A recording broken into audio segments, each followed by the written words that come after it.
네, 가오리입니다. 자, 오늘 종가 베팅으로 드린 종목이기도 하고 일부 수익 청산을 하기도 했지만 앞으로 신사업에 대한 진출로 인해서 기대가 좀 많이 되는 종목입니다. 자, 오늘 알아볼 종목은 유로입니다. 자, 유로 같은 경우에는 제가 항상 강조를 했던 게 산업적으로는 2차전지 관련해서 이 폐배터리 일단 이게 메인입니다.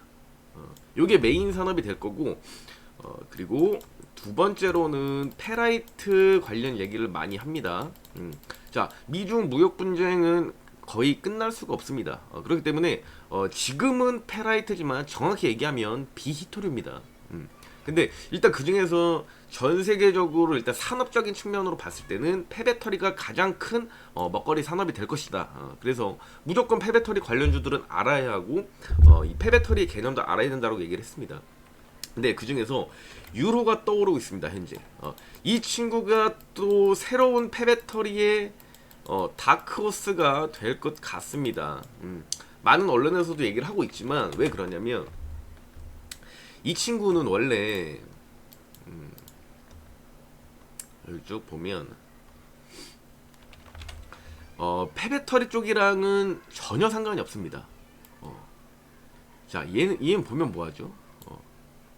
얘는 이 델사 이 델사의 제가 알기로는 국내 총판으로 알고 있습니다. 그래서 영업이익률 자체가 상당히 안정적으로 흐르고 있는데 근데 이 친구가 그러니까 지금은 지금 컴퓨터 관련이에요. 컴퓨터 관련된 회사가 그리고 국내 총판인데 얘네가 무슨 갑자기 폐배터리를 하겠습니까? 근데 왜 그러냐면 기사랑 같이 한번 볼게요. 일단 이슈부터 체크를 하고 그 다음에 차트 얘기를 잠깐 꺼내겠습니다. 자, 여기 뉴스가 나옵니다.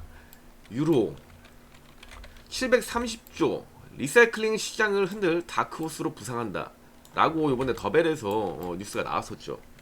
근데 얘네가 왜 그러냐면 뭐 컴퓨터 팔던 애들이 뭐 갑자기 왜 이렇게 되느냐 내용을 쭉 읽어보시면 자, 여기 있습니다. 자, 이 부분이 중요합니다.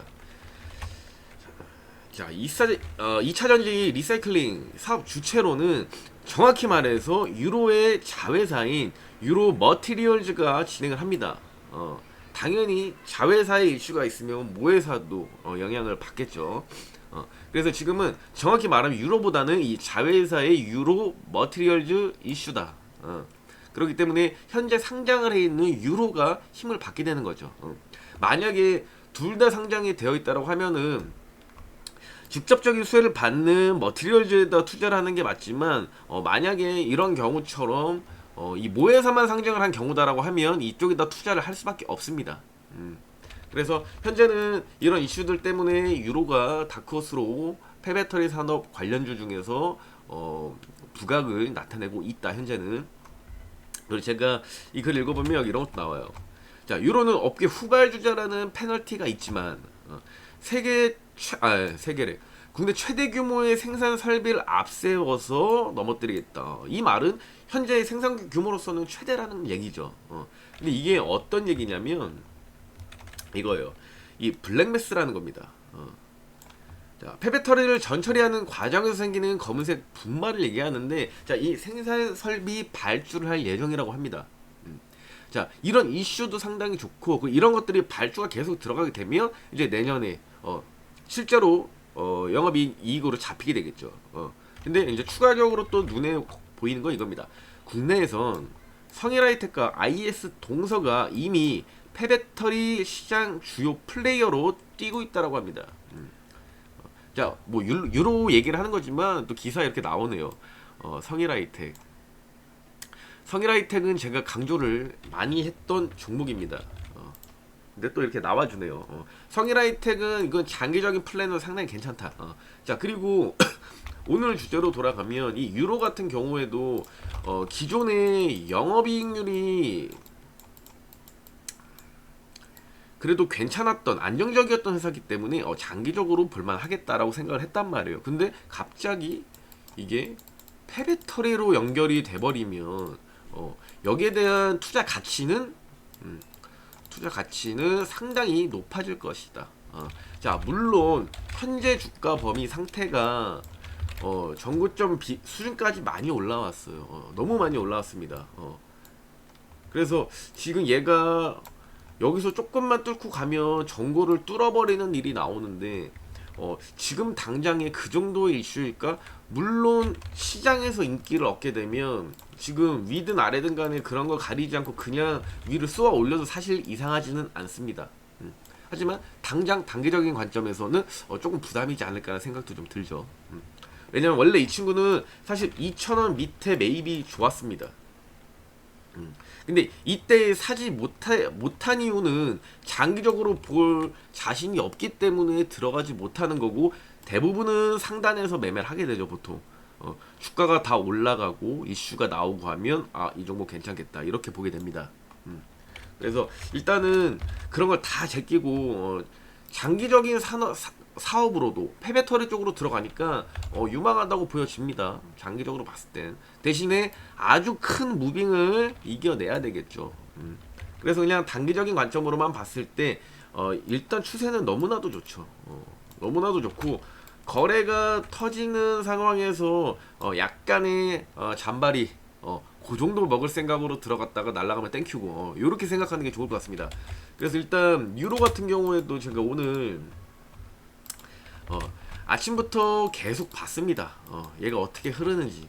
그러면서 자, 저점 만들어주고 자, 이렇게 저점을 만들어주고, 자, 요 구간 여기 전일 종가를 넘겨주고, 초반에 주가가 빠졌지만 이건 시장 자체가 하락한 상황이었고, 그러면 시간이 지나면서 점심시간이 넘어가면서 반등이라는 게 나옵니다. 정확히 얘기하면 회복 정도죠. 그럼 이 회복기에 들어가게 되면서 주가가 올라가 줘야 하는데 얘가 어떤 흐름으로 움직일까가 중요했고요. 결과적으로는 저점 받쳐주면서 오후부터 올라가기 시작했고, 전일 종가까지도 뚫고 가고, 자, 그 다음에 장 초반 고점으로 나오는 이 라인까지도 뚫어줍니다. 그래서 이 친구 같은 경우에는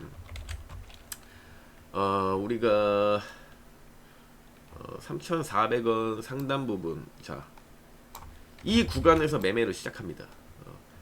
오후 수급이 결정되는 2시 2시 이후부터의 움직임들을 보면서, 자, 여기서 치고 들어가는 시점에 치고 들어가는 시점이 아니죠. 이렇게 5분봉으로 볼게요. 자, 오늘 드렸을 때는 이 구간입니다. 자, 이때 매입하자마자 바로 치고 가면서 상단 고점까지도 뚫어주고 더 날아갑니다. 그렇게 하면서 오늘 대량 거래량 막판에 몰렸죠. 이렇게 되면서 수익을 일단 약 5% 정도 먼저 챙기고, 추가 상승 여력까지도 기대해 볼 수 있기 때문에 잔량은 좀 남긴 상태일 겁니다. 안정적인 걸 좋아하시는 분들은 5%에서 전량 수익 청산을 했겠죠.